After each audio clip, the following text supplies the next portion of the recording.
Բնականաբար մենք շատ ենք կախված տեխնոլոգիայից։ Ձեր ռոբոտը Da Vinci չի։ 95%-ով կոպիա է։ Դու այդքան ռոբոտով չէիր ուրախացել, ինչքան ձեր մյուս նոր սարքով։ Ռոբոտի առավելությունն է, որ աշխատում ես 3D կամերայով։ Մենք ոչ մի չբուժված հիվանդ չենք թողնում։ Բավականին նորագույն սարքեր ունենք ճառագայթման կենտրոնում։ Հայաստանի պատմության ամենաերիտասարդ ասոցիացիայի նախագահն ես։ Չես վախենում։ Փոքր ժամանակ հարցեցին, ասին ինչ ես դառնալու, ասին նախագահ։ Իսկ 3.600.000 վիրացում ռոբոտով թե հենց Da Vinci-ով։ Ընդհանրապես ռոբոտը ստեղծվել է ինտուիտիվ մեդիկալ սիստեմի կողմից։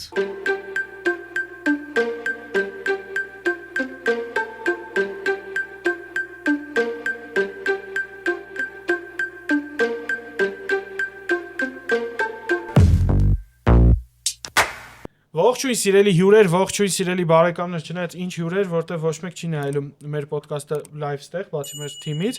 Այսօր ձեր հետ նորից շաբաթ առավոտյան ձեր սիրելի բժիշկ Դավիթ Տոնոյանն է, ով չի սիրում ինձ թող կոմենտներում գրի ինչքան չի սիրում, որովհետև YouTube-ի մոնետիզացիան եկել է, ձեր գրած ամեն դաժե վատ կոմենտը ինձ փող է բերելու։ Իսկ այսօր մենք խոսալու ենք շատ հետաքրքիր թեմայից, հիշում եք մեր հաղորդումը ռոբոտի մասին, բայց ռոբոտ մի հատ չի Հայաստանում պարզվեց։ Մի հատից շատ ավելի է ու գտնվում է երկրորդ ռոբոտը իմ սիրելի հիվանդանոցում Էրեբունի բժշկական կենտրոնում։ Մյուս բոլոր հիվանդանոցները թող չնեղանան, բայց բոլորը գիտեն, ես իմ ոդկասթներում անդադ արտահայտվում եմ, որ իր ստրուկտուրայով աշխատանքային լավագույններից մեկը Հայաստանում, եթե ոչ լավագույնը Էրեբունի բժշկական կենտրոնն է ու պատիվ ունեմ այսօր հյուրընկալելու Էրեբունի բժշկական կենտրոնի ուրոլոգիական բաժանմունքի ղեկավար պրոֆեսոր Սերգեյ Վիկտորիվ Ֆանարջյանի, բարև պարոն Ֆանարջյան, եւ Հայկական ուրոլոգիական ասոցիացիայի նախագահ օնկոուրոլոգիական ծառայության ղեկավար Էրեբունի բժշկական կենտրոնի իմ շատ լավ ընկեր Արման Ինծատուրյան։ Արման արդեն երկրորդ անգամ է մեզ մոտ, բայց շատ բան է փոխվել ձեր կյանքում։ Սերգեյ Վիկտորովիչ, մինչև խոսալու նրա մասին, թե ոնց հայտնվեց ռոբոտ Էրեբունի բժշկական կենտրոնում, մի քանի բառով դուք մարդ եք, ով միշտ եվրոպական պուլսի վրա է եղել ձեր, որ ասում եմ երկու մատը միշտ եղել այդ պուլսի վրա, դուք տեսել եք թե ոնց է զարգանում այդ գիտությունը։ Ոնց եք ընկալում ռոբոտին իր ստեղծման պահերին, երբ որ ինտուիտիվ ընկերությունը ներբերեց աշխարհ Da Vinci-ին, ու ոնց եք ընկալում հիմա, երբ որ ինքը ձեր կողքի սենյակում է։ Մի երկու բառով, եթե դուք տակ ես պատմությունից ասեմ, ուրեմն ընդհանրապես ռոբոտը ստեղծվել է ինտուիտիվ մեդիկալ սիստեմի կողմից, պլանավորվել էր 1980 թվականներից, կիրառվեց 1990 թվականներին եւ միայն 2002 թվականին կատարվեց առաջի վիրացումը ռոբոտի վրա։ Ի սկզբանե պլանավորվում էր ստեղծել ռոբոտը տիեզերքում կոսմոնավտներին օգնելու համար։ Պատկերացնում եք, որ տարածության վրա կատարվեն վիրացումներ, որտեղ այդ սարքը թույլ է տալի տարածության վրա կատարել գործողություններ։ Մյուս նպատակը մարտադաշտերում օգտագործել այդ ռոբոտը, բայց այն պատճառներով ոչ այն ասպարեզում աշխատեց հիմնականում, ոչ էլ մարտադաշտում, բայց շատ մեծ կիրառում ստացավ բժշկության մեջ։ Եվ 2002 թվին, երբ որ Ամերիկայի բժշկական ասոցիացիան ստացավ թույլտվություն, սկսեց կիրառել այդ վիրացումները։ Բավականին մեծ ծավալի է հիմա կիրառվում։ Եթե 2024 թվականին կատարվել էր 3.600.000 վիրացում, որը 30%-ով ավելի բարձր էր, քան թե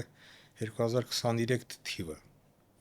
Եվ ամեն տարի սերունդի հետ կապված այդ ռոբոտը կատարելագործվում է։ Իսկ 3.600.000 վիրացում ռոբոտով թե հենց Da Vinci-ով։ Da Vinci-ով։ Da Vinci-ով։ Ֆանտաստիկ թիվ է։ Da Vinci-ով, բավականին մեծ թիվ է։ Կան հիվանդանոցներ, որ որոշ չափով արդեն չեն էլ անում լապարասկոպիա, այդ Ամերիկայի մասին է խոսքը, որտեղ շատ առաջադիմել այդ հարցով, փոխվում են միայն ռոբոտի։ Եվրոպան շատ սկսեց զարգանալ, ընդհանրապես 360.000 ռոբոտ Da Vinci կա աշխարհում, որից 85-ը մենակ Գերմանիայում է, 85,000-ը ներողություն, 85,000-ը Գերմանիայում է։ Բայց դրա հետ միասին սկսեցին արտադրվել եւ չինական, եւ հնդկական, եւ կորեական, անգլիական, իտալական ընկերությունները սկսեցին արտադրել ու բավականին առաջ են գնում իրանք։ Սերգեյ Վիկտորովիչ, ճիշտ է դուք այդտեղ կփաստեք, որ եթե ուրոլոգները չլինեին, ռոբոտը սեզ չէր տարածվի աշխարհով մեկ։ Ասեք թող իմանան, էլի։ Ճիշտն ասած միայն ռոբոտը չէր տարածվի։ Կարծում եմ եւ սրտաբուժություններ չէր տարածվի այդ զոնդավորումը, որտեղ այդտեղից գնացին հասկացողությունը ստենտեր։ Այդ առաջի ստենտերը օգտագործել են ուրոլոգները։ Առաջի կատերիզացիան սրտի կատարել է ուրոլոգը, երբ որ չէ, այդ իրոք փաստ է։ Ես սրտաբան ընկերներ ունեմ, ուղղակի էսս փաստա անդր։ Այդ իրոք փաստ է, երբ որ երակից փորձել են անցկացնել մեզոծորանի կատետր, որ անգել են սրտի փորոկի մեջ, նկար են, կոնտրաստ են տվել։ Դրանից իհարկե ահավոր քննադատությունների արժանացել այդ քայլը, բայց հետագայում արդեն այդ կորանարոգրաֆիան բանը սկսել է զարգանալ։ Միտքը հենց ուրոլոգներից է եկել։ Ուրոլոգները շատ ասպարեզներում են առաջադեմ ու շատ բաներ են ուրոլոգներից այդ։ Ես որ ասում չեն հավատում։ Արման, դու 30-քան տարեկան ես։ 36 կդառնաս այս տարի ու Հայաստանի պատմության ամենաերիտասարդ ասոցիացիայի նախագահն ես։ Չես վախենում։ Նախագահին էլ։ Հա, էլի քո այդ պատասխանատվությունը։ Դե փոքր ժամանակ երբ որ ինձ հացնել էին, փաստորեն մաման ասում է, որ փոքր ժամանակ հացեցին, ասին ինչ ես դառնալու, ասին նախագահ։ Դե բայց ասոցիացիայի նախագահ։ Դե շատ հետաքրքիր է, որ ասոցիացիայի նախկին նախագահ ու ներկա նախագահը ստացեք իրար կողմ։ Փոխացեցին այս սերնդի փոխությունն է տեղի ունենում, իսկ պատասխանատվության զգացողությունը ու պլանները ո՞նց են լինելու։ Միանշանակ պատասխանատվության իհարկե զգացողություն կա, պլանները շատ են, ակտիվությունը եվրոպական դպրոցի պետք է ավելացնենք, ամենալավ միջոցը, որպեսզի մենք կարողանանք ավելի շատ ներգրավենք եվրոպական դպրոցում եւ ընդհանրապես միջազգային ասպարեզում, որ ունենանք շատ հրատարակչություններ, պուբլիկացիաներ, միջազգային բարձր վարկանիշ ունեցող պարբերականներում, մեր բաժանմունքն էլ պետք է ասեմ, որ մեր թիմն էլ դրան ձգտում է, գնում ենք, հոդվածների քանակը շատացել է, շատանալու է, նոր տեխնոլոգիական զարգացումներ ունենք, ասել եմ, որ արդեն քեզ ասել եմ, որ խոսեք մենք դրանից, դրանից շատ բան կա, ռոբոտը դրա մի մասն է կազմում իհարկե, ռոբոտը Հայաստանում նոր է, բայց աշխարհում նոր չի, իր նորարարությունը կանում է նրանում, որ մենք արդեն ունենք այլընտրանքային ռոբոտիկ համակարգեր, այսինքն մենակ Da Vinci-ն չի այլևս, ունենք նաև այլ համակարգեր ու այդ այլ համակարգերի կիրառության գնահատումը հենց իրենից մեծ հետաքրքրություն է ներկայացնում։ Ստեղ Da Vinci ու մնացած ռոբոտների մասին տարբերությունը խոսանք, մեր ասոցիացիայի, մեզ ինչ է սպասվում։ Ինչ հետաքրքիր, մոտակա 2 տարի դու պրեզիդենտն ես։ Մեզ լավ ծաղկուն 2 տարի է սպասվում, առաջի այս տարում պլանավորում ենք ամառվա ընթացքում կազմակերպենք մեծ կոնգրես, բացի մեր տարեկան կոնգրեսը, որ մենք կազմակերպում ենք ամենամյա կոնգրեսը, նաև պլանավորում ենք այս տարի հուլիսի 17-18-ին ունենանք միջազգային մասնակցությամբ ոչ միայն հյուրերով, այլ նաև միջազգային մասնակիցներով անգլերեն լեզվով կոնգրես, որտեղ կլինեն լայվ վիրահատություններ, կենթանի վիրաբուժություն, կլինեն իհարկե դասախոսություններ, կլինեն ձայնագրված վիրահատություններ, նվիրված էնդոուրոլոգիային, լապարասկոպիկ, ռոբոտիկ վիրաբուժությանը։ Շատ հետաքրքիր բան է սպասվում հուլիսի 17 ու հուլիսի 17-18, բացի այն որ հետաքրքիր է, նաև իրա ծավալով կարծում եմ որ չի եղել։ Չասեմ չի եղել, բայց թող լինի հետո ասենք եղել է այդպես թե չէ։ Հələ մի քանի դեռ այդ չի միգուցե չի լինում։ 17-18 ոչ մի ուրոլոգ երկրից չբացակայ այստեղ Հայաստանում չէ։ Ուրիշ մասնագետներն են, եկեք տեսեք ոնց են կոնգրես կազմակերպում։ Դե լավ։ Սպասի, ասում եմ, սպասի։ Հուլիսի 19-ին խոսանք։ Սերգեյ Վիկտորովիչ, Արմանը խոսեց տեխնոլոգիական առաջընթացի մասին Էրեբունի բժշկական կենտրոնում, բայց քանի որ այդպես երկու սերնդի հետ է միանգամից շփվում, համ մեր, համ ավակ սերնդի հետ, որպես դուք ներկայացուցիչ, մեր տարիքում ձեր ժամանակ ո՞րն էր տեխնոլոգիական ամենամեծ վահան, որ բերեցին ձեր կլինիկա ու ասացիք, всё, մենք փոխում ենք, օրինակ ռոբոտից հետո Արմանը շատ ողջավորված էր հեռախոսով բանով, ռոբոտից բացի նաև նոր տեխնոլոգիան, որ եկել է շագանակագեղձի ադենոմայի բուժման, ձեր համար ո՞րն էր այդ վահուն, որ մենք հիմա ասում ենք, հա դե սովորական ամեն հիվանդանոցում կա, բայց դուք որ Գիտեք ինչ, դե ամենասկզբից մտավ իհարկե ներմյուզիկային մասնահատումը, տուր կոչեցալը։ Այդ ժամանակ շատ մեծ դեր խաղաց Կարո Դերցակյանը Ամերիկայից, Գևորգ Կեպենիկյանը, Իշնորիվ մեր ուսուցչուն Իվան Գերաս Շաղաջանյանը ներդրվեց Հայաստանում։ Բավականին դժվար էր սկզբանին, բայց հետո գնաց այդ ոնց որ կոչվում է ռուտինը։ Ամենօրյա։ Այո, դրանից հետո սկսեցինք լայն կիրառել, սկսեցինք պերկուտան վիրացումները, то есть ներմաշկային քար հեռացնել երիկամից։ Իդեպ ձեր մասին քաղաքում լեգենդա պատտվում, որ Պերկուտան դուք լավագույնն եք քաղաքում, այտենց համարում եք, թե չէ։ Գիտեք ինչ ես համարում եմ, որ առաջինը չեմ, առաջինը եղել է Բաղդասարյան Արտուր Մկրտիչովիչը, բայց ես մեծ փորձ ունեմ այդ ասպարեզում, որտեվ ոնց որ շարունակեցի այդ ուղին, բացի դրանից հետո սկսվեցին Ուրետարանասկապյաները, Մեզածորանի քարապշրումները եւ 2001 թվին արեցինք առաջի լապարասկոպիկ նեֆրեկտոմիան 2001 թվին։ Հա, չէ։ Այդ ժամանակ գիտեք ինչ, ես երկրորդ դասարանում։ այդ ժամանակ բավականին լայն էր կիրառվում Եվրոպայում։ Ցավոք մենք կոնկրետ ուրոլոգիայի մասին, որ ուրիշ մասնագիտությունները կարամ ասեմ 20 տարով հետ են,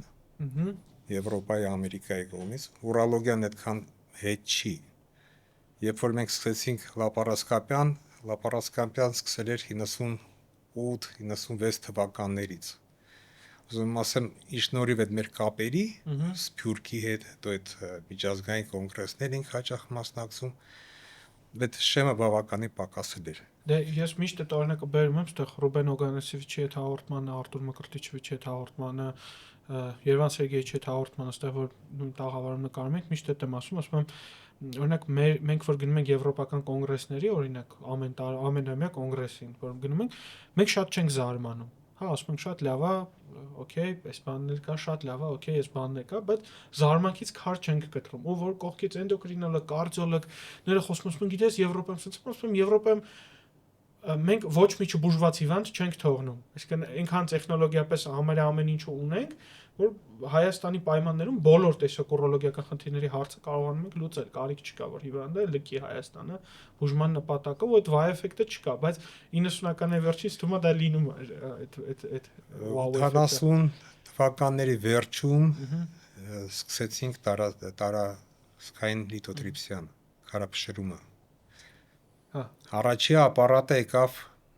առաջի հիվանդանոց գերմանական Դորմիա ֆիրմայի, Որ ջրի մեջ իջացնում է հիվանդին, հա։ դրանից հետո Միքայելյան հիվանդանոցը, այս պրոֆեսոր Միքայելյանը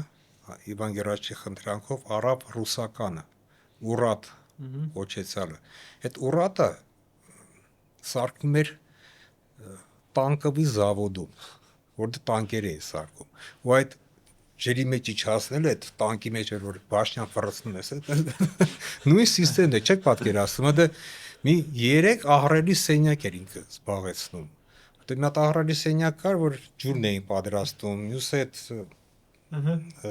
շերրու տեղներ, մյուս սենյակն էլ այդ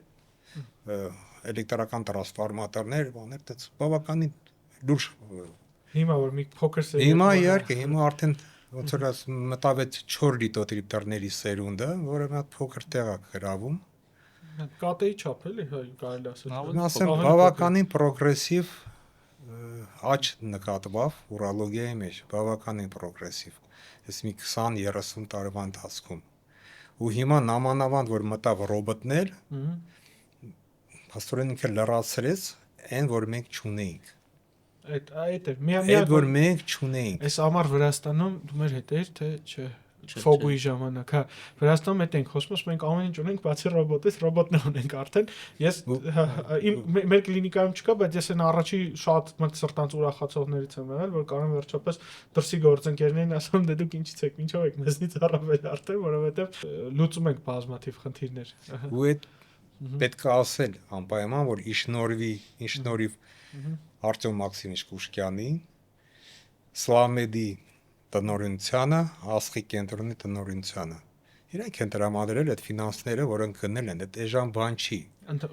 Եթե մարդիկ մոտավորապես պատկերացնեն մի քանի միլիոն դոլարի մասին։ Մի քանի չէ, 1 միլիոնից ավել, Դե գալ, հասնել, տեխնիկապես տեղադրվել եւ թիմը ձեր պատրաստել, ես Բայց կարևորը այս տարի մենք ունեցանք փաստորեն 3 կենտրոնում ռոբոտներ։ Իսկ տարին դեռ նոր է սկսել Սերգեյ Տարին դեռ նոր է։ Իհարկե տարի սկսել է։ Արման, դու ես երբ որ գնում ենք եվրոպական կոնգրեսներին իրար հետ, արդեն 3-րդ անգամ էսա։ Դու ուրախանում ես։ Ես չեմ ուրախանում, սպաս, հետի հասկացանք։ Դու եվրոպացի գոլեգաները քեզ ընդունում են ոնց որ իրանց է։ Մեր Արմանն է, մեր Արման։ Հա, Հայաստան ոնց որ ուրիշ տեղեր ասում են Քիմ Կարդաշյան, բանման, այդպես ուրոլոգների միջավայր Արման Ծատուրյան, հա, այդպես են ճանաչում քեզ։ Մենք ինչով ենք տարբերվում եվրոպացի բժիշկներից մեր աշխատելավաճով, թե դրական, թե բացասական։ Դու շատ ես իրանց հետ շփվում աշխատում։ Կարծում եմ, որ աշխատելավաճով շատ չենք տարբերվում։ Տարբերվում ենք նրանով, որ երևի որոշ դեպքերում շատ աշխատասեր չենք, այսինքն ուզում ենք քիչ հա, որովհետև սովոր չենք այդ աշխատանքի ռեժիմին, ուրիշ աշխատանքի ռեժիմի ենք սովոր, բայց որ պետքա օրինակի համար առավոտ ծվանից մինչև երեկո տենց կայուն, այդ կայունությունը չունենք։ Այսինքն մենք ուզում ենք մի քիչ ստեղ, մի քիչ այնտեղ քիչ աշխատենք, սենց անենք, ավելի էֆեկտիվ լինի։ Ստիվ Ջոբսն էլ չէ՞ ասել, որ եթե ուզում ես, չեմ հիշում ինքն էլ ասել թե չէ, բայց եթե ուզում ես որ գործը արագ կատարվի, պետքա ծույլ մարդկանց Պապիս էր միշտ դից ասում, գործարանի Ստիվ Ջոբսն էլ, գործարանի տնօրենն էր ինքը միշտ ասում էր ծույլ մարդկանց պետքա գործը ամենապատասխանատու գործը ծույլ մարդկանց պետքա կատարվի։ Արագ ու ամենաօպտիմալ ձևով կատարեն, էլի։ Հիմա մենք փորձում ենք այդ օպտիմալ տարբերակը, արագ տարբերակը կացում Հայաստանում անենք, բայց բժշկության մեջ ապացուցողական բժշկության մեջ եթե դու ուզում ես անես, դա իսկապես պահանջում է, որ դու ժամանակ տրամադրես, նստես, կարողանաս այդ հետազոտությունները իրականացնես։ Բժշկական, եթե մենք բուժական գործում ենք, բուժական գործի մասին ենք խոսում, կարծում եմ, որ շատ չենք տարբերվում ու տեխնոլոգիական ուրոլոգիան էլ շատ տեխնոլոգիական մասնագիտություն է։ Բնականաբար մենք շատ ենք կախված տեխնոլոգիայից։ Եթե ուրիշ օրինակ պլաստիկ վիրաբուժության մեջ դու ձեռքը ունես կարող ես աշխատել ու դրանով ես առաջինը դա է գալիս որովհետև պլաստիկ ու միկրովիրաբուժության մեջ դու ձեռքով ես ամբողջ աշխատանքը ձեռքով է կատարվում ստեղ ուրոլոգիայում եթե դու օրինակ ուզում ես կլինիկա բացես ուրոլոգիական քեզ այնքան տեխնոլոգիական սպասարկում է պետք որ ուղղակի մենակ այդ գները հաշվի առնելով կարող ես չբացել վերջերս էդ էի բանանում որ պլաստիկ քիրուրգներից մեկը վիրահատարան են կիսում ու սպասում են վերջացնեն ասում եմ իր վիրահատությունը արժեր 1.5 միլիոն դրամ, իմը 300,000, բայց ես կիրառում եմ ռենտգենի վրա միկրոսկոպ, որ մարմարի վիրահատության քիմի այդ մոդիֆիկացիան անենք, հա, իրանք թելասերով մտնում են 1.5 միլիոն վիրահատության, ես 3 միլիոներս գործիքները վերում օգտագործում եմ 300,000 դրամ վիրահատության, այսինքն մենք այդ տեխնոլոգիապես այդ միտքը անդադից բաներ են, որ տեխնիկա չլինի, ուրոլոգի ձեռները շատ կապված են։ Այո, հենց այդպես էլ կա, որովհետև արդեն էլ հին բաց վիրահատությունները որ կատարում են, այլևս դրանցով ես դրա առօրինակը բերեմ, հիմա Արմանը ստեղ նստած է, իմ կյանքի ամենահարազատ մարդուն վիրահատություններ պետք, պապայիս երիկամի քաղցկեղ էր պատահական հայտնաբերված, պատահական պոլիորգան հերթական կատեի ժամանակ, որ չեկապ ժամանակ ու պապայիս վստահեցի Արմանին, որովհետև չգիտեմ քի վստահեցի, բայց այն որ մեծ պատիվ է։ Այն որ առաջինը դու եկար մտքիս զանգել եմ ասում եմ պապային վիրահատել է պետք, քեզ նախ շատ շնորհակալություն։ Երրորդ օրը պապաս արդեն լավ էր ու ես այդ վիրահատությունների տարբերությունը ուզում ասեմ, Կրասնոդարում երբ որ մենք վիրահատում ենք այդ բաց ռեզեկցիաները, այդ լումբոտոմիայից հետո այդ հիվանդները ամիսներով վերականգնվում էին, ամիսներով գոտի էին կապում, գնում գալիս են, ես տեսնում եմ գալիս են, ասենք վիրահատության 25-րդ օրը հերթական անգամ շուտ զննության հազի շարժեր ու 4-րդ 5-րդ օրն էր վիրահատությունից հետո պապան ասում է լողի եփ կարամ գնամ, արդեն արդեն ֆիզիկապես պատրաստ է լողի գնա, 3 նոր գնացել է, բայց չես թողել որ գնա, քիչ ամպերի հետո կգնաս, նոր գնացել է լողի։ Մեր հաղորդման գործընկերն է բժշկական գենետիկայի եւ առողջության առաջնային պահպանման կենտրոնը։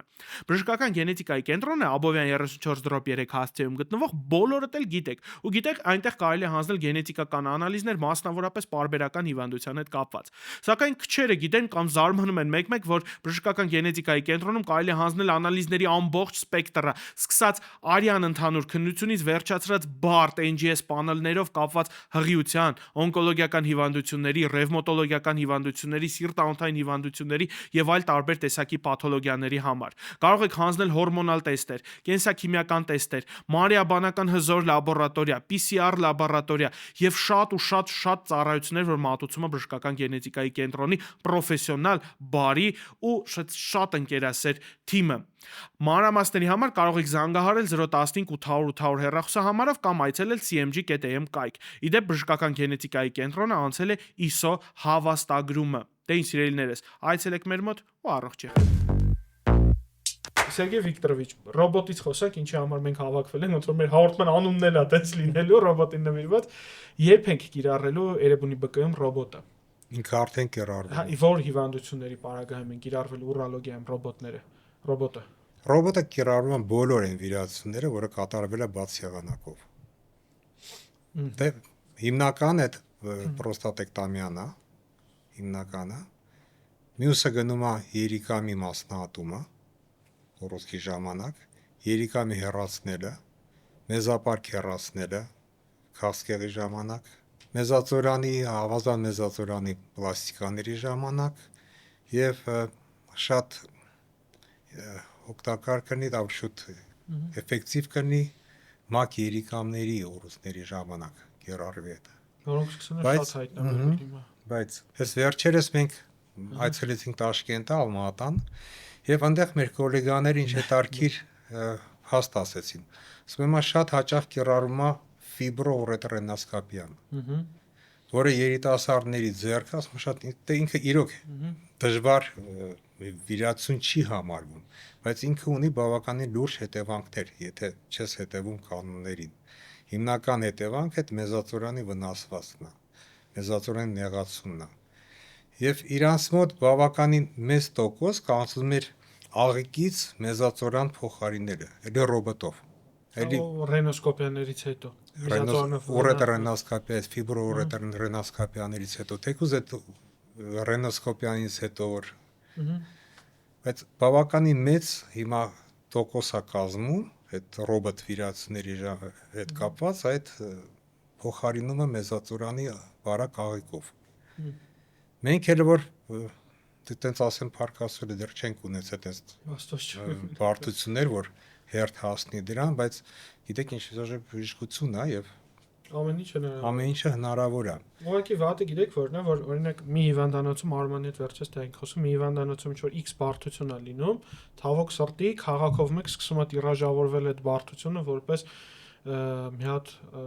էդ էլ մեր որ ասում է խոսում ենք բաց խոսանք, էլի մեր հանրության սխալներից մեկն է, երբ որ բարդություն է լինում X բժշկի մոտ, դա ամբողջ քաղաքով մեկ տարածվում է որպես սխալ, որպես բան ու բժիշկների կողմից է ցավոք սրտի դա մեկ տարածվում ու չեն մտածում որ սխալը այդ սխալը չէ բժշկական բարդությունը բացահայտ կարա ամեն մեկի հետ կրկնվի, ամեն մեկի հետ լինի։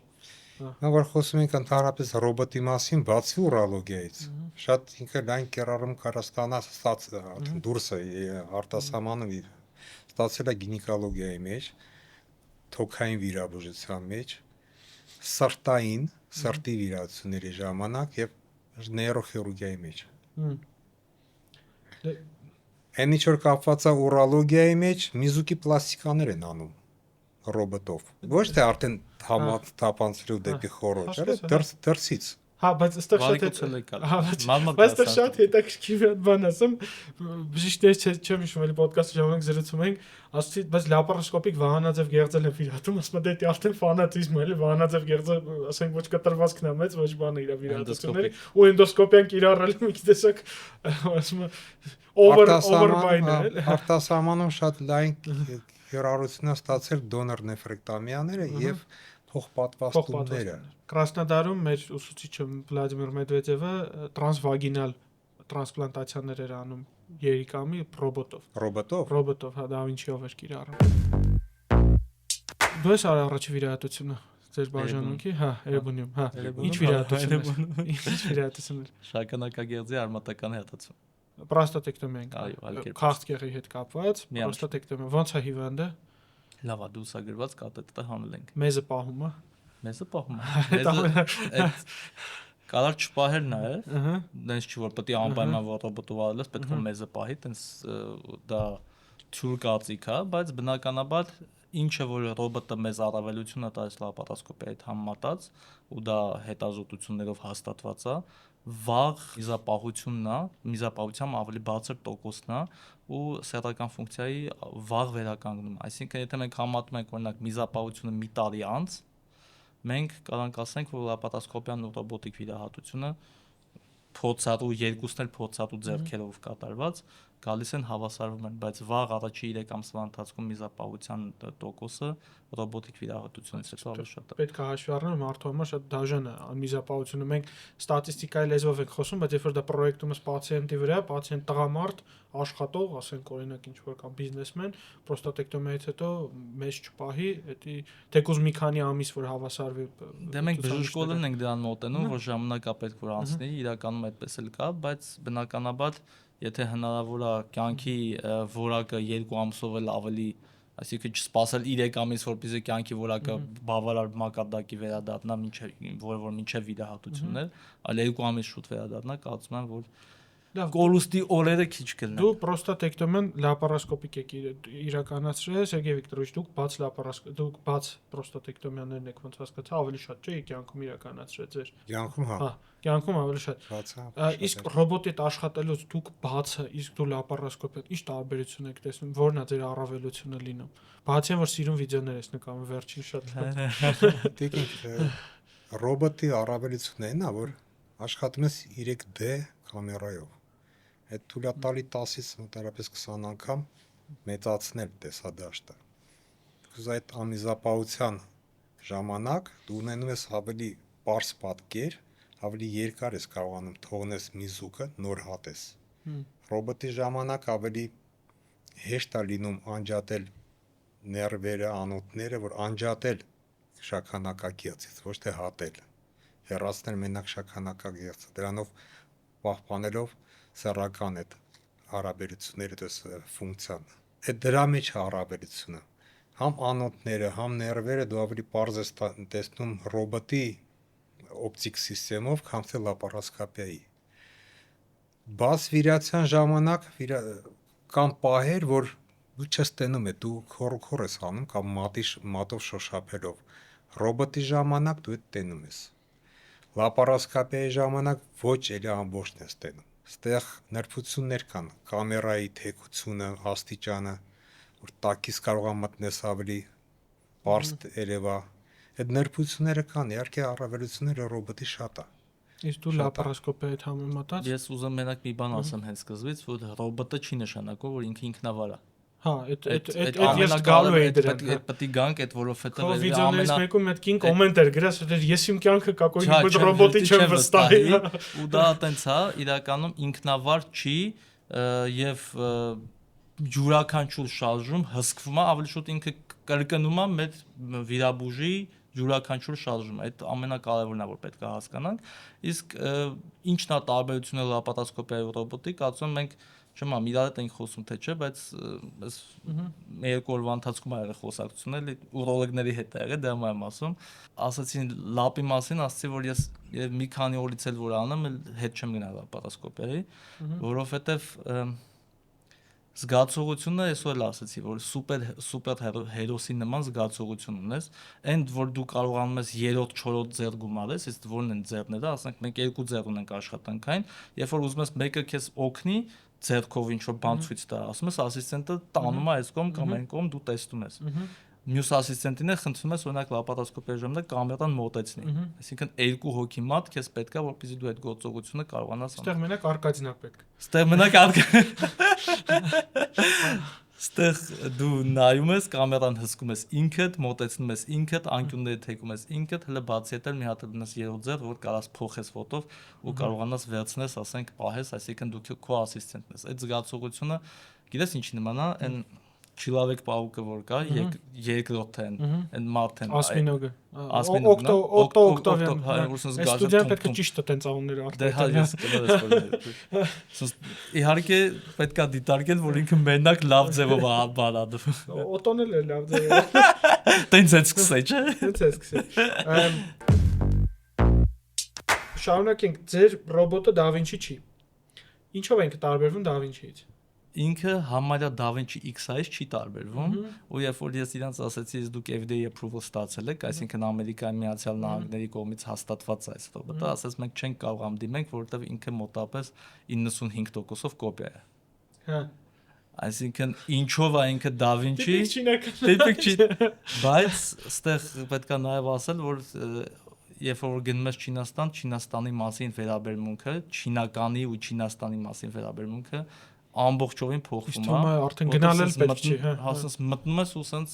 ասում ես չի կարող ասես։ Օքնայ մեքենաները։ Մեքենաները, այո, մեքենաները։ Չինական մեքենաները ազատ մրցում են Mercedes-ի, BMW-ի, Audi-ի հետ ու հաղթում են։ Այո։ Գին որակ հարաբերակցությամբ իրանք տալիս են համարյա նույն որակը 5 անգամ, 6 անգամ էժան գնով։ Դու կարող ես առնես լյուքս դասի սկսեցի մեքենաներ խոսել, բայց օրինակ նույն ամեն ինչով ենք Ասիայի կողմ։ Օրինակ ես վերջերս նայում եմ ֆուտբոլային ծախսերը, ես ֆուտբոլի մեծ երկրպագու եմ, իմ գիրքը երևի բժշկությունից հետո ֆուտբոլն է, ֆուտբոլային ծախսերը ու ֆուտբոլային տեխնոլոգիաները Ասիայում այսօր եվրոպականին անցնում են, սկսել են անցնել։ Այսինքն այսօր UEFA-ն տանջվում է, որ ասիական շուկան գրավի, իրան պետք է։ Ու դու հասկանում ես, որ պետք չի արդեն որ ասում են ինչ որ բանի չինականն է, դրան վատով նայել։ Օրինակ շատ լավ օրինակ բերեմ, մեր հիվանդանոցում կա 6-7 սոնոգրաֆ։ 2-3 բժիշկ ենք, բայց 6-7 սոնոգրաֆ կա, դա ռեպրոդուկտիվ կենտրոնն է, էկոյի կենտրոնն է, ու անդադար ամենահամար մեկ բանը, որ քեզ պետքա, դա սոնոգրաֆն է, գործիքը։ Ունենք գերմանական արտադրության շատ հանրահայտ ֆիրմայի սոնոգրաֆներ, ու ունենք չինական Sonoscape-ը։ Գովաս թող հնչի կամ չհնչի, սաղս ձգտում ենք դրանով աշխատենք։ Որովհետև վիզուալիզացիան, մանրակրկտությունը, հեշտ ինտերֆեյսը, որ դու կարողանում ես շատ արագ անդր, չինական սարքը ավելի հեշտ է տալիս քեզ այդ ամեն ինչը։ Ու եթե իմ սարքը արժի մոտավորապես 5 միլիոն դրամ, նրանք արժեն 18-19 միլիոն դրամ, տարբերություն ընդհանրապես չկա աշխատանքի մեջ։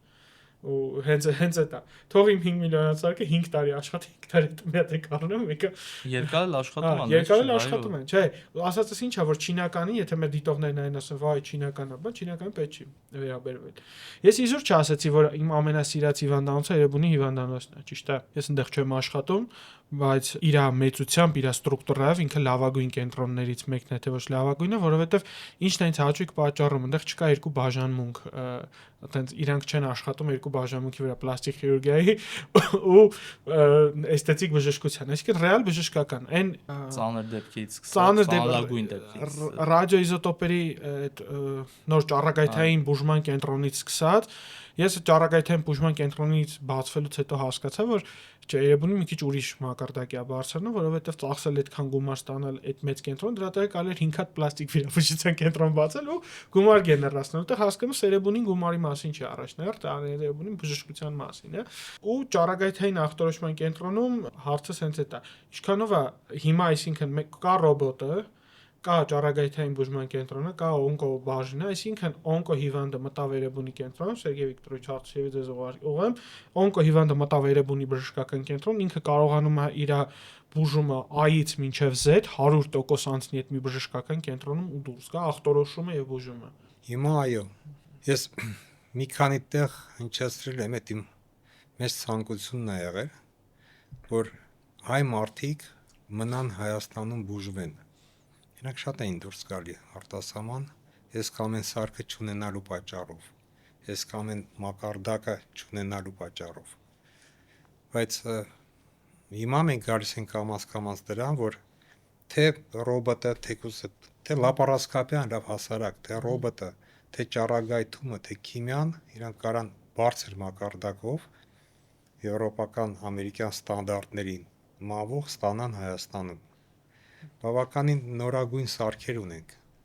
ճառագայթման կենտրոնում, շատ գրագետ բժիշկներ ունենք, քիմիան է շատ գրագետ աշխատում։ Նույնիսկ ես հույսով եմ, որ մի քանի մի որոշ ժամանակ հետո արդեն այդ հոսքը, որ դուրս է գալի Հայաստանից, կդադարի։ Ու կողվի դեպի որակյալ բժշկական կենտրոններ։ Ուզում եմ այդ որ հայ մարդիկ բուժվեն Հայաստանում, վստահեն հայ բժիշկներին։ Միանշանակ ու այդ ամենակարևորն է։ Այստեղ բայց դա օնկո հիվանդներից խոսացինք, օրինակ պրոստատիկ քաղցկեղի ախտորոշման մեջ մի հատ մեծ բաց ունենք ֆյուժն բիոպսիաները երբ կունենաք դուք եք պոտենցիալ որ պետք է ունենաք ձեր կենտրոնն լավ հարցացրեցի իսկ կտորը այդ լավ հացա կարելի է դա մասին քննարկել բայց միակ բացը այդ չէ մի հատ էլ բաց կա որ լրացվում է այդ էլ PSMA պետն էր որը որ կատարում էր բայց գալյումայով չէր կատարում իսկ լավագույն ստանդարտը այսօրվա դրությամբ գալյումն է ու շատ շուտով կոնկրետ ամսաթվեր չնշեմ այդ Երևանի բժշկական կենտրոնում ունենալու են գալյումային PSMA պետ PSMA պետը ինչա հատուկ նյութ է PSMA որ ներարկվում է պրոստատ սպეციფიկ մեմբրան անտիգենն է ինքը երբ որ պրոստատը հեռացված է, բայց մենք տեսնում ենք PSA թվի բարձրացում մտածում ենք օջախ կա,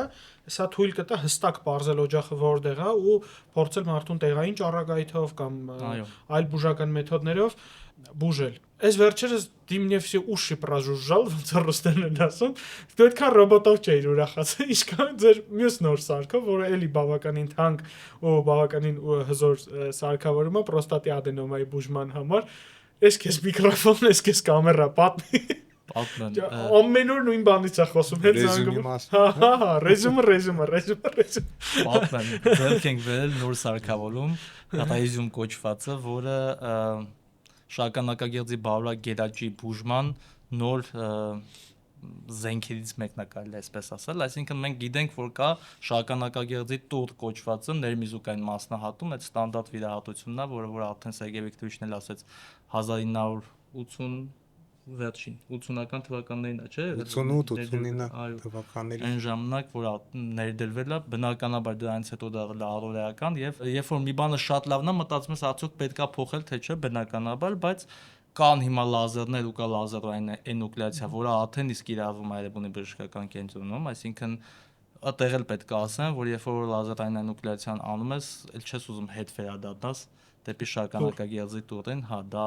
մի քիչ դժվար է սովորել, ունի դա սովորելու կորը, բայց երբ դրան գալիս ես, հետ չես ուզում վերադառնաս, դա միանշանակ կարամ ասեմ, իսկ մյուսը, որը որ մենք նոր ենք ձեռք բերել, դա ռեզյում կոչվածն է,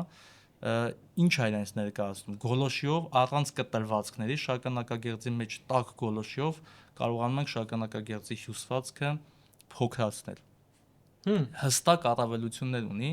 այսինքն հստակ ցուցումներ ունի, միշտ չի որ դա բնականաբար պետք է կատարվի, օրինակ շատ մեծ շագանակագեղձերի 80-ից մեծ խորանարդանոց գեղձերի դեպքում մենք դա չենք կիրառում, բայց երիտասարդ հիվանդների դեպքում կարող ենք կիրառել, որովհետև հետադարձ սերմնաժայթքումը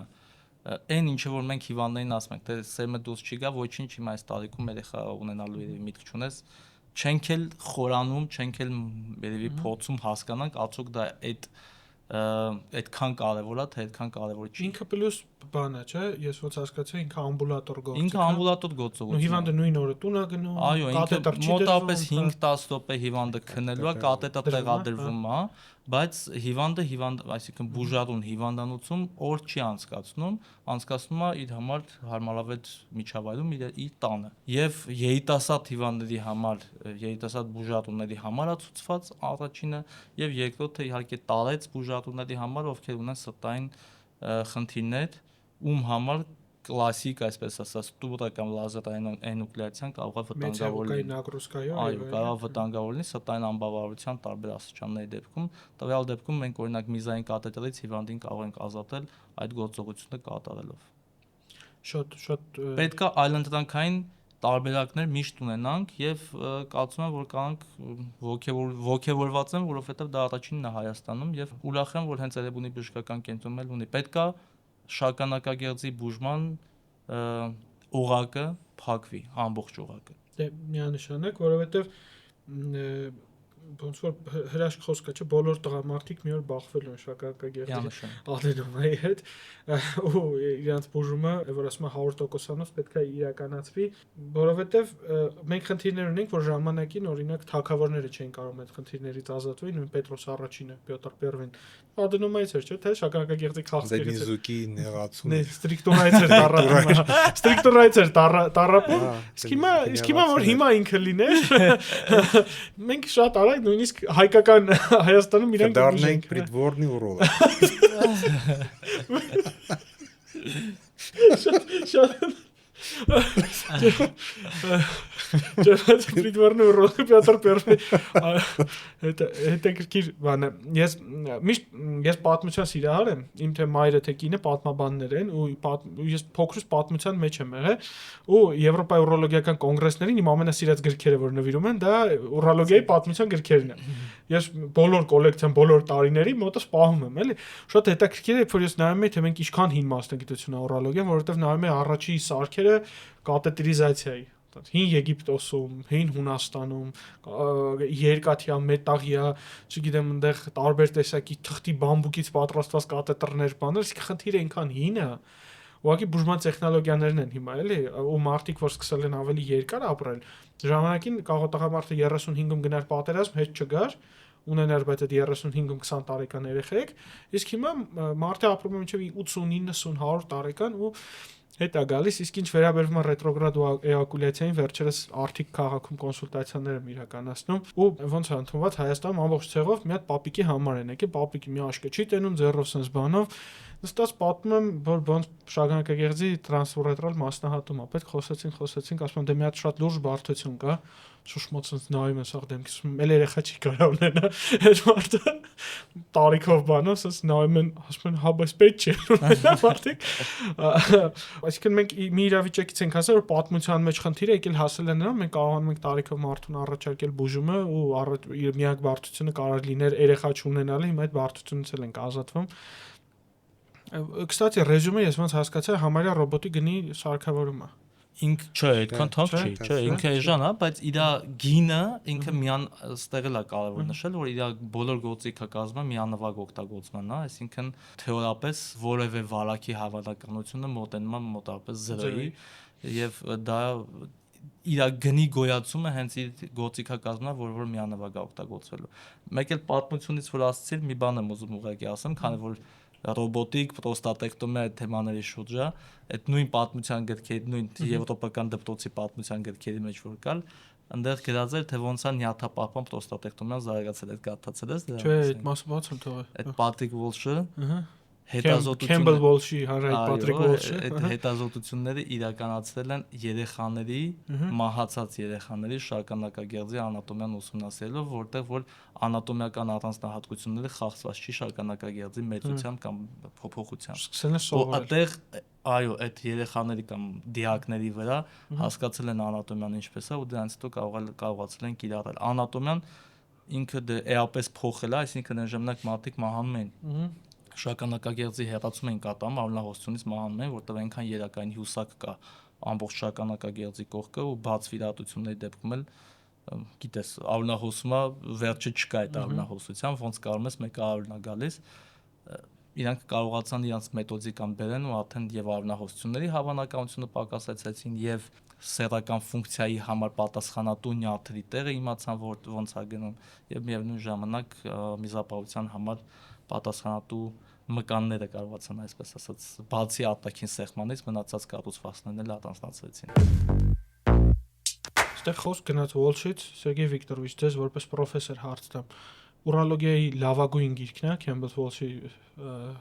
աշխատությունը։ Այդ Campbell-ը եթե նկատում եք։ Դե իրանք երկուսով են գրել, Campbell-ն ու Walsh-ը իրար հետ են գրել այդ ուրոլոգիայի բիբլիան։ Կարելի ասել այդպես։ Սա ասպարեզները մցրած են ու տենց չի որ ինքն է գրել մենակ։ Այդ գիրքը գրվել է մի քանի 100 մասնագետների կարծիքների վրա։ Ռեզիդենտներից սկսած, լինարդինատորներից իրանց մինչև վերջի պրոֆեսորները։ Ու ամեն տարի այդ թարմացվում է որոշ բաներ։ Եվ արդեն նոր գրքի մեջ գրվում է ինչա փոխվել։ Այն հանի հետ համատացել է։ Ես բոլոր նրանց համար հարցնում են ինչ կարդանք, որպեսզի դառնանք ուրոլոգ։ Այդ կարդալը անպայման է իհարկե, բայց հաջողություն ձեզ։ Եթե կարողանաք սկսեք կարդալ իրան։ Ցանկություն ունենան դառնալ ուրոլոգ։ Այդ կարևոր է։ Ես անկեղծ ասեմ, ես չեմ ճանաչում, չգիտեմ, մարդ որ այդ գիրքը, այդ գրքերի 5 հատորն էլ, ես կարդացել եմ այն գլուխները, որը ինձ պետք է եկել։ Երբեք չի եղել, որ ես ամբողջ Campbell Walsh-ը ես եւ 30%-ն չեմ ուսումնասիրել։ Գիտեք, իմաստ չունի։ Իմաստ, հա։ Եթե դու կոնկրետ զբաղվում ես, ես անդրոլոգիայով եմ զբաղվում, ես մենակ այդ եմ գանում։ Ու դրա մոտիկ հարակից հա, մնացած բոլոր բաները։ Ինքը ես որ ասում են գիրք, ասում եմ գիրք չի, դա աշխատությունն է։ Որ ասում են գիրքը շատ թանկ է, գրքերը շատ թանկ են, ասում եմ ժողովուրդ, այդ երկու մարդը, որ այդ գիրքը գրել են, ստեղծում են, անում են, այդ գիրք չի, դա տրակտատ է։ Դա մի օր պատմության մեջ մտնելու է այնց, ոնց որ Պլատոնի, Արիստոտելի աշխատություններ, ինքը աշխատությունն է, նրանք աշխատությունը կյանքի մասի, սա աշխատությունը բժշկության ամենագլխավոր ճյուղի մասին։ Թոմաս Շեքսպիրը չնեղանա, մանավանդ սրտաբանները, մանավանդ որ իմացանք, որ մենք ենք ձեզ սովորացրել ձեր հիմնական գործողությունները։ Դա շատ կարևոր գիրք է, այդ ու բոլոր ուրոլոգները պետք է ունենան, որ զբաղվում են ավելի լուրջ պրակտիկայով։ Քննության մտա դու Մեդվեդևի տեմպերամենտը հիշում ես։ Քննության մտա առաջի կուրսի առաջի սեմեստրի քննությունն է։ Մտա քննության իր գիրքն է ձեռքս, իր ու լապատկինի։ Ասած սրանով էս պարապե։ Ես ունեցի մտա որ իր գրքով եմ պարապել, հեսա պետք է ճակատես պաչի ասի ապրես տղաջ, ասած սրանով էս պարապե, կապոտ գիրք է էլի։ Ասի հա, ասես գնա վաղը կգաս։ Ասած ունեցի ձեռը չտենամ։ Իր գրած հեղինակած գիրքն է իրալ, ասած գնա ձեռը չտենամ էլ, ասած Campbell's կա, guideline կա, ասած քեզ այս արդինատորում ուրիշ եսի ինչ պետք չի։ Հաջորդը ճիշտ է։ Նորմալ ստացա, բայց լուրջ իրա դուրը չեկա, որ մենք թեկուզ իրա բանն ես կարդում էլ, իրա գրած գիրքն ես կարդում, որովհետև ինքը ասում է այդ գիրքը մենք գրել ենք, բայց այս մասնագիտությունը ինքան արագ է զարգանում, որ 7 տարվա գիրք է, դու ես բացում սա կարդաս ու հետաքրքիր էր որ դու զգացել եք որ մեր ռուս ու բելարուս մնացած գոլեգաներն է սաղը սենվում ենք մեկը ինչքան է ունենանք ուղեցույցները մեկը Եվրոպայի ուրոլոգների ասոցիացիայի ուղեցույցների հիման վրա ենք մենք աշխատում այդ պատմությունից որ խոսացիք 19-րդ դարի վերջում 20-րդ դարի սկզբում երբ որ բժիշկները պրոֆեսորները դուրս էին գալի արտասահման վերապատրաստման իրանք իրանց պարտն էին համարում, վերեն ընդեղուց այն գրքերը, որոնցով իրանք պարապել են, եւ թարգմաններ տան։ Իրանք թարգմանում էին եւ հրատարակում էին։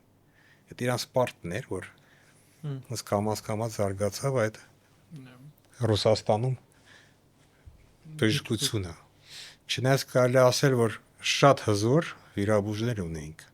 Ռուսաստանում։ Երկե։ Չէ, դա չի քննարկում։ Ինձ որ մեկ բան եմ անում, ասում եմ, մեր սովետական շրջանի վիրաբույժները, եթե միամիտ հայտնվեին Չիկագոյի կամ Նյու Յորքի ամենահզոր կլինիկաներում, առաջատար էին լինելու, որովհետև մինիմալ պայմաններով Պիրագովը չի կարելի իրավունը։ Չենք, հա, նույն Պիրագովը, նույն Վիշնևսկին, նույն տարբեր վիրաբույժներ, ովքեր ասում են Նակալենկը առանց մետաանալիզներ անելու, առանց սեփական փորձի վրա իրանք դպրոց են դեր են համաշխարհային դեր են խաղացել։ Վիշնևսկի ամենահետաքրքիր պատմությունը, որ ապենդիցիտ է ունենում, աշխատելով համար 1 կլինիկայում ապենդիցիտ է ունենում, զգում է որ իր մոտ ապենդիցիտ է, քշում է Պատմասկովը իր մեքենայով, քշում է Պատմասկովը ինչ որ գյուղ վիրահատվելու, գնում է ինչ որ գյուղում վիրահատվում է, ընկերոջ մոտ, կուրսացում է, որ գյուղում վիրաբույժ է։ Հետո այդ պրոֆեսոր ընկերները սա նեղանում են ոնց մենք ստեղ բան ասում են ժողովուրդ դուք վերջ անգամ ապենդեկտոմիա երբեք արած այդ վաղ առավոտից իրգուն մի բան անում ապենդեկտոմիա է անում ես իմ կյանքում վստահ եմ ձեզ թե իրան տեղել է երևում որ վիրաբույժների ոնց է վիրաբույժը ընկալում էլի որ մի ավելի լավ ասում այդ մի վիրահատությունը 2000 անգամ մեկ եմ վստահ ես կամ մարդուն որ էքսպերիմենտալ 20 վիրահատություն է անում այդ շատ ցուցադրական պատմություններից եմ։ Սերգեյ Վիտերովիչ, դուք հանրահայտ Ֆանարջանների ընտանիքից եք։ Ֆանարջանների անունով Երևանում փողոց կա, կլինիկա կա, Բարդողմեոս Ֆանարջանի մասին զարմացաք, բայց ես վիդեո ունեմ նկարած ձեր պապիկի մասին։ Ինքը ֆանտաստիկ մարդ է եղել, եթե մենք խոսում ենք Վիշնևսկիից ու Պիրագովից, մենք չենք կարող խոսենք Բարդողմեոս Ֆանարջանից, ով Հայաստանում բժշկությունը հանեց մի հատ ուրիշ ճանապարհի վրա դրեց։ Եթե ես մեկ-մեկ ասում եմ, որ ինքը պարոն Միքայելյանը, եթե իրանք չլինեին, եթե այդ մարդիկ չլինեին, Ավդալբեկյանը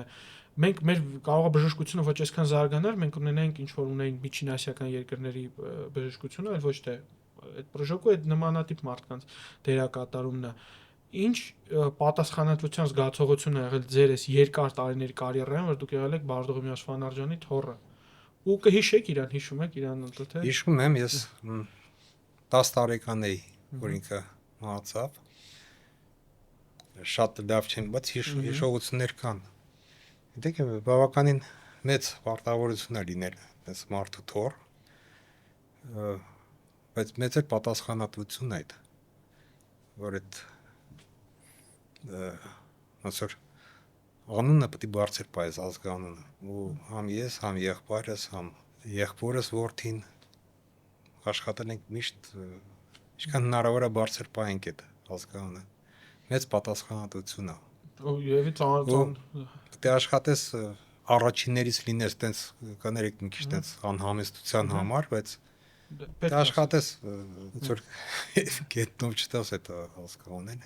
Դե որ պրոստը սովետական հայտնի բժիշկների ասացիք այդ մարդու անունը չտալու մի քիչ բաներ դրա համար էս անպայմանացի ես հեսա վերջացնենք դες վիդեոն ցույց կարելի ասել եթե նոր խոսացիք այդ բժիշկների մասին որ վերապատրաստում էին ինքն է գնաց սկսեց իր ուսումը Գերմանիայում ինքը գնեց իր գումարներով ապարատ ռենտգեն ապարատ բերեց Հայաստան դրանից հետո արդեն պետությունը աջակցեց եւ ձեռք բերեց ավելի հզորը, ավելի նորը։ Ու դրանից գնաց որ հիմնադիր ինքը ռենտգենոլոգիայի հիմնադիրն էր այդ սարքերի պատճառով։ Ես մի օր մտածում եմ, որ այդպես մարդկանց մասին պետք է մտա գեղարվեստական կինո նկարել, որովհետև նույն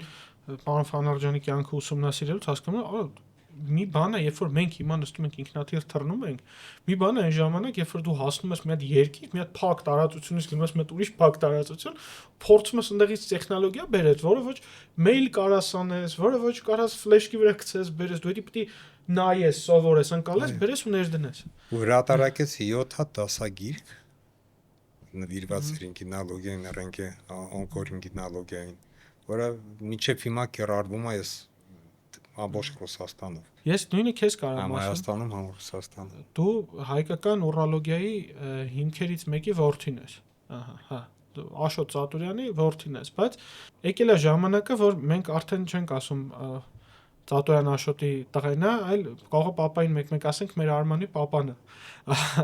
Դու ինչ պատասխանատվություն ես զգացել, որ իմանալու որ քո papan Հայաստանի առաջատար ուրոլոգներից մեկն է ու դու այդ մասնագիտությունն ես ընտրել։ Դա այդ միշտ դժվար է լինում, որովհետև եթե դու նույն մասնագիտությունն ես ընտրում, բնականաբար ինչ որ քո ծնողները ունեն, այսինքն բժշկությունից սկսած նախ բացի papaից նաև ամբողջ ցեղս կարելի ասել, որ բժշկության մեջ է, իսկ եթե դու անգամ նույն նեղ մասնագիտացումն ես ընտրում, բնականաբար պատասխանատվությունը մեծ է, որ պետքա կարողանաս քեզ դրսևորես ու շողքի հետևում լինելը միշտ կա այդ զգացողությունը, բացի այդ ասեմ, որ անընդհատ եղել է խոսակցություններ, դե դու ինչ ունես մտածելու, որ հենա կգնաս papayi մոտ կընդունվես, կաշխատես, papan սիստեկտամիաներ անում, միզապարկեր հետ իր այնտեղ ոնց է լինի անկալոգիան կկարողանաս անես։ Բայց եկավ մի ժամանակ, որ ես հասկացա, որ ես նախ առաջինը չեմ ուզում քո ասած սիստեկտամիա կարողանամ անել, որովհետև կար պահ ես անում էի սիստեկտամիա, բայց չէի կարողանում անել ֆիմոս, օրինակ։ Այսինքն այդ ապենդեկտամիայի փուլը, որ դու հասցիր ճիշտ կողմը։ Հա, չէ լրացվում, այդ շատ դժվար բանն է այդ։ Ես առաջ անգամ ֆիմոս տեսել եմ, երբ որ ես աշխատող բժիշկի ավակյան կենտրոնում։ Չէի տեսել։ Ինչ ասես վիրահատում էին, էլ կրծքային դիստոպիա էին իջացնում երիկամի, բայց ես գիդրոցել էլ չէի տեսել, ֆիմոս չէի տեսել, անկեղծ չկա։ Դու եղել ես մեր մոտ, գիտես։ Գիտեմ, ու դժվար է լինում, որովհետև անգամ այդ փոքր վիրահատության ժամանակ դու ունենում ես դիսկոմֆորտ զգացողությունը, որ բայց sense չի կարա լինի։ Ու բացի այդ էլ միզակալային հիվանդություն չենք կատարում, papan չէր կատարում, լապարասկոպիկ վիրահատություններ չէր կատարում, այսինքն շատ մեծ բացեր կար, որոնք որ պետքա լրացվեր, ու դրա համար որոշեցի, որ պետքա ես Հայաստանից մեկնեմ մի ուրիշ երկիր, որտեղ որ կվերապատրաստվեմ, կլինի դպրոց դա, այսինքն վերապատրաստման համար հատուկ դպրոց կլներ։ Ու այդ դպրոցը գտա։ Չգտա մի անգամից, որովհետև գնացի Գերմանիա, գնացի Ռուսաստան, եկա Ռուսաստան, հետո գնացի Շվեյցարիա, հետո դրանից հետո հայտնվեցի Հունաստանում ու գտա Հունաստանը, որը բնականաբար կամ ասեմ, որ փոխեց իմ մտահորիզոնը, թե ես ընդհանրապես ուրոլոգիան ոնց էի պատկերացնում։ Նույն պրոստատեկտոմիան ես որ պատկերացնում եմ մեծ վիրահատություն ու ինքը իրականում կամ մեծ վիրահատություն, բայց դժվար ծանր հիվանդներ դուրս չէին գրվում երկար։ Հիշում եք մի ժամանակ շիշը 2 լիտրանոց կապում էինք ադետրիցերից տադենում եք տանը հակներեք, հա ես ստեղ որ կախած կփոխես սա, ինչքա չկա, սաղանաստամոս չկարելի։ Ես չգիտեմ մտքով որովհետև բայց կարտեց բան, հա։ Հիմա լրիվ փոխվեց, երբ որ շլանգուրալոգիան էր կոչվում։ Ինչ։ Շլանգուրալոգիա։ Շլանգուր։ Հա, իրոք։ դժվար էր անցանք, այդ փուլը անցավ, հիմա կարծում եմ որ Հիմա papan հպարտանում է, թե ասում է հələ չէ, աճել տեղ ունես։ աճել տեղ միշտ կա, բայց հպատանում է կարծում եմ։ Դե այդ Բայց միած sense որ թեմայի մեջ մտնենք, ուզում ասեմ, որ ռոբոտիկ վիրաբուժության կիրառումը ուրոլոգիական պրակտիկայում մենք խոսեցինք այդ թեմայից։ հա, բայց ես ուզում միած շեշտադրեմ դրա։ Մարմաջան, նորից սա միգրաֆոնը կամերան գերա։ Շեշտադրեք, որ հիմնական նպատակները ու հիմնական կիրառությունը ռոբոտիկ վիրաբուժության իհարկե բոլոր մասնագիտությունների մեջ է, բայց նաև ու ամենակարևորը ուրոլոգիայում է, դրանից ուրոլոգիայից է դուրս եկել ու իր պոպուլարիզացիան ստացել եւ վիրահատությունները դրանք շագանակագեղձի արմատական հեռացումն է, երիկամի մասնահատումը, միզապարկի հեռացումը ռեկոնստրուկցիայով, այսինքն աղիքից միզապարկի ձևավորումով, երիկամի հեռացումը, միզածորանների վրա կատարվող պլաստիկ վիրահատությունները, սրանց մասին կարելի է անդադ խոսել, իսկ որ sense թվեցի պրակտիկորեն բոլոր ուրոլոգիական գործողությունները, որոնք որ կարող են կատարվել լապարասկոպիկ բաց, դրանք ռոբոտիկ վիրաբուժության հավակնոտ վիրահատություններն են։ Բայց այդ կապ չունի իհարկե պապայի հետ։ Չէ, ես այդ դու որ ես գիտեմ քո պրակտիկ տեսակ էլի որ դու բան ես ուզում անես, բայց մենք խոսում ենք։ Ասма կրկնությունը գիտության մայրն է։ Հիշում ենք որ պրոստատեկտոմիան կարող ենք երիկամի մասնատում, դա ես ասեմ։ Հա, չէ, այդ կարևոր է ասելը։ Ոստեղ ես ամենակարևորը գիտեք, մեր ընկերներից սրտաբաններից Տաթև Հովակիմյան մեր շատ լավ խոսք ունես, բայց հիվանդին պետք է միշտ ասել իր հնարավորությունների մասին։ Այո։ Ինչ հնարավորություն ունի ինքը բուժման, օրինակ ես որ գիտեմ հիմա ռեզյումը կա, երբ որ ես տենեմ հարմար պացիենտ, ես իրեն կասեմ, հայ, ես քեզ կարամ տուր անեմ։ Բայց գիտես, Էրեբունիում սենց բան կա։ Ուզես մի հատ դա փորձես։ Ես գիտեմ, որ մենք մեր թիմով պրոստատեկտոմիա լապարասկոպիկ կարող ենք անենք, բայց հիվանդին դու գիտես, որ մենք առաջ ուղարկում ենք մեր սիրելի պարոն Մոսայանի մոտ, Սանկտ Պետերբուրգ կամ ուղարկում ենք Մոսկվա։ Միշտ հիվանդին պետք է ասել իր հնարավորություն, մեր գոլեգաներին էլ պետք է հորդորել, որ եթե պացիենտը ձեր կաբինետում է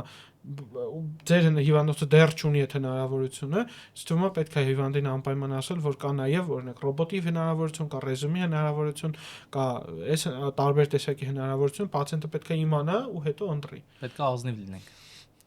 Հա, պետք է լինենք ազնիվ, եթե կա այդ տարբերակներ ու կա Հայաստանի Հանրապետությունում էլ կիրառվում է, ուրեմն դրանց մասին պետք է խոսվի։ Ու ամենակարևոր հարցերից մեկը ես կուզեմ խոսեմ, ու դու գիտեք մեր հաղորդումը բաց է, միշտ թեմաները քննարկում ենք, մենք ստերիլ հաղորդում չենք, գինը թանկ է լինել։ Դեք ես այդ հարցը կոնկրետ ռոբոտը առանց պետության աջակցության հնարավոր չի։ Դա հնարավոր է, բայց շատ թանկ է լինելու։ Հիմա տենց խոսակցություններ ա գրառում, որ մոտարապես 900,000 պետք է պետությունը փոխանցի, մնացածը արդեն համավճար ոնց որ հիվանդը ավելացնի։ Բայց կարծում եմ պետք է գա պահ, որ այդ սախ վերցնի իր վրա պետությունը։ Այդ շատ կարևոր է։ Որտեղ ստես մեծ դրանքի դեմ ես կանգնացնում հիվանդին։ Ինքը գիտի, որ այդ լավ է, բայց հնարավորություն չունի։ Հիմա ոնց որ այդ սախ ի պատիվը ասում եմ ես մեր պետությանը, որ ռուսկաբանությունը գնում է անվճար։ Բայց դա էլ է պետք հաշվի առնել, որ դրա գինը էժան չի ներում։ Դե հա, պարզ է, որովհետև նույն սարքնաթանկ, նույն գործիքներն են թանկ, նույն գործիքները ռոբոտին էլ կյանք ունեն, ոնց որ Մարիան։ Ու այդ ամենահետաքրքիրը ինչն է ինձ միշտ ջղայնացել, որ դրա սահմանափակումը ժամով չի։ Իսկ օրինակ դու վերցրեցիր կոագուլյատորը 20 վայրկյան աշխատեցիր ու քեզ կարող է 5 ժամանոց վիրահատության էլ պետք չգա, բայց իրանից մի կյանք ոնց որ մի չիպ պրծավ, դու հաջորդ մի թևը ինչ արժի $10,000 գոցիկի թե ռոբոտի թևը վստահությամբ թե $8,000 Դավինչին արժի $10,000 մի թևը վիրահատության ժամանակ օգտագործում ես ամենակիչը 3 թև այդ մի թև ունի 10 կյանք աստորեն ամեն վիրահատությունը $3,000 գնաց այդ մենակ թևերի վրա ծախս այս չինականը կարծում եմ մի քիչ ավելի մաչելի կլինի բայց էլի Դե հենց այդ կյանքերն է ինտուիտիվ է այդել ոնց որ Apple-ը լինի որ հերոսը չես կարող հանդես նույնն էս չինականն է ինքն էլ ունի 10 10 կյանք ավելի թե։ Արդար կլներ, որ ինքը ժամով ելներ, բայց իրանք ժամով չեն դրել, էլի։ Չնայած օրինակ